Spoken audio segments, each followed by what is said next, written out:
What's going on, guys? This is Ryan with the RK Outpost, and we have another case of insane games journalists to talk about today. This time it revolves around Baldur's Gate 3 and the character creation. Of course, they want more diversity and representation in character creation, but not about skin color or gender or anything like that. This time it goes far beyond that in this fantasy world. We're talking about wheelchairs, ladies and gentlemen. We're talking about hearing aids. We're talking about things like that. So let's get into this. And what really started this whole conversation was this article. Well, not just this article, but this statement out there from Larian. Baldur's Gate 3 most picked character editor options created the most generic dude possible.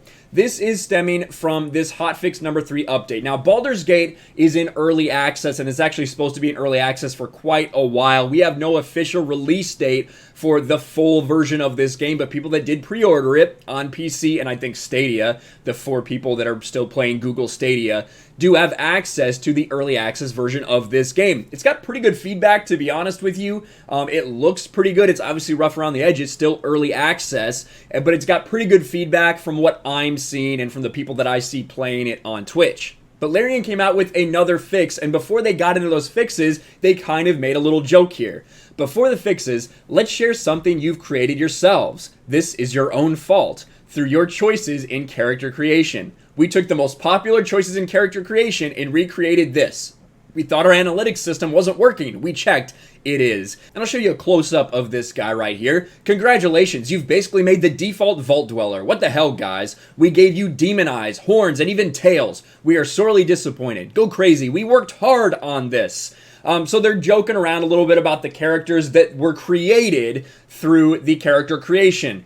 Now, this is a joke. Obviously, this is a joke from Larian, but when you look at the person that they've created, this really is not a surprise. It's not a surprise that the average, when you take all the people's choices and average them together, that the person looks average. You wouldn't think that it would be anything else. And anyone that does think it's a shock that it's a white guy of average height, of average build, of normal hair color, of average facial features, you're stupid. That's what this is. They took all the crazy things on the other side, they averaged all the choices out together, and they came out that basically people like to play as a normal person. That is not a surprise. That's not crazy, anything like that. But the internet reacted because it is just a generic looking dude.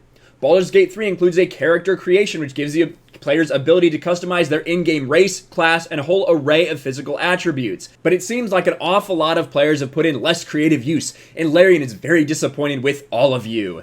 And they go and they read that quote that I just showed you from that. And they did go on and clarify, when we looked at the data, we expected a Frankenstein because of the amount of different characters with crazy combinations. So when the character came out looking so normal, we had to double check the analytics. We love all our players' characters though, and we'll be sharing more data insights soon. So no big deal, some people making fun of it, a little bit having a laugh, no problem, whatever. But you had Kotaku. And Kotaku had to Kotaku. That's what they do. Baldur's Gate 3 players called out for their basic-ass character creations. This is from Ash Parrish. She wrote another article about the character creation before this happened. We're going to talk about that as well. But first, let's get into it. They talk about all the things that we said as well. My first reaction was, good lord, y'all are boring. After I marinated in it a little bit, I realized there's a powerful message here. Even when presented with a wealth of options and opportunities, people will still default to making what's comfortable and familiar themselves. That is not a surprise. That is what we know. That is why we know that so many people like playing as a male character. We talk about Assassin's Creed Odyssey when they gave you that choice between Alexios and Cassandra. So many people chose Alexios, even when so many people's feedback is, yeah, it's kind of better to play as Cassandra, but more people like playing as Alexios. We know that. Shouldn't that mean then when game makers implement these character creation engines, they should add options that reflect all of what humanity has to offer rather than just a narrow band of it? I will say, this person seemed to think that this was good before this came out, right? So this is Friday at 4 p.m. They released this article, let's see, Friday at 5:30 p.m., literally an hour and a half later. After this, I spent 3 hours in Baldur's Gate 3's character creator, and it's pretty good.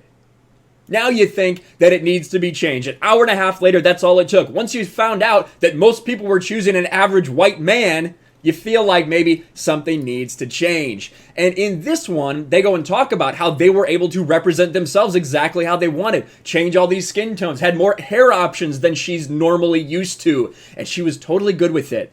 But now she thinks they need more options for the literal 0.0001 percenters, I suppose, out there.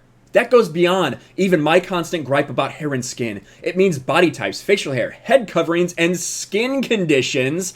So you want random skin conditions that almost no one would use. You want them to put that in this game. Are you serious? That's really what you're asking for?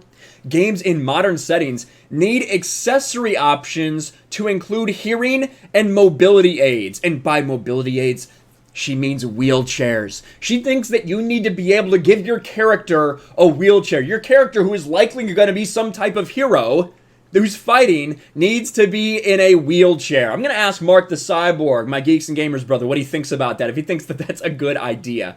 Hell, I'm sure the creative minds at Larian Studios could find a way to D&D-ify a hearing aid. It also means making sure that a game's world is as diverse as the characters being made for it.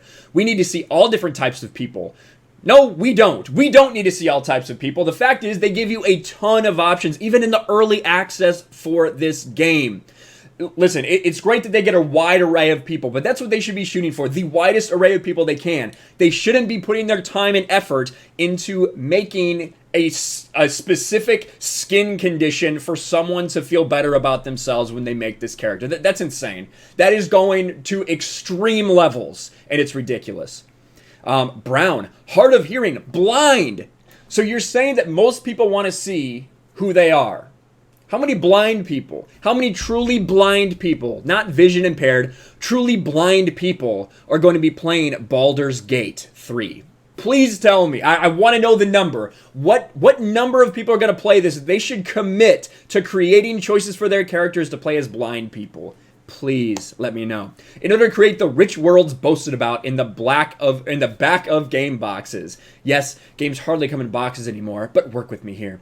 That's a lot of work, I know, and given the recent discourse about crunch, I'm loath to suggest anything that would make developing a game like Baldur's Gate more arduous. But hopefully, even when a game doesn't have the resources to offer a robust character creator, developers can use findings like Larian's as a reminder to better avoid the common trap of make everyone look like me, and perhaps think a little bit outside the beefy white guy box when creating their main characters and NPCs. Switch it up a little as a treat. Yeah, give me a wheelchair as a treat. Spend your time making a blind person as a treat. Find a way developing a hearing aid for your character in this fantasy setting as a treat. That's insane. All normal people realize that this is insane. And I think, I'd imagine that maybe if their character creator turned out looking like yours did, Ash Paris, the one that you made look like you wouldn't have a problem with it. But since it's a basic white person, you do have a problem with this. And let's be real, the majority of people that are going to play this game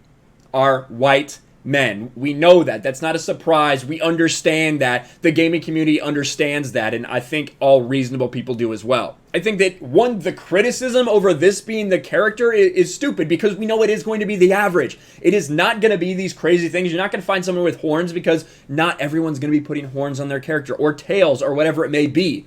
This is an average of all of those things. You shouldn't be expecting something crazy. You should be expecting basic, and that's exactly what we got. But, Kotaku has to Kotaku. Get wheelchairs in games, everyone. We need wheelchairs in our video games. Let me know what you guys think about all this in the comments below. Smash a like button, subscribe to the channel, ring the bell for notifications, share this video out there, and I'll talk to you later. Thanks for watching, everyone. And a huge shout out to my patrons. I appreciate you guys so much. Want to follow me on Twitter or Instagram? Check out the description below. You'll find links to my P.O. box and my Patreon as well. And I'll talk to you guys later.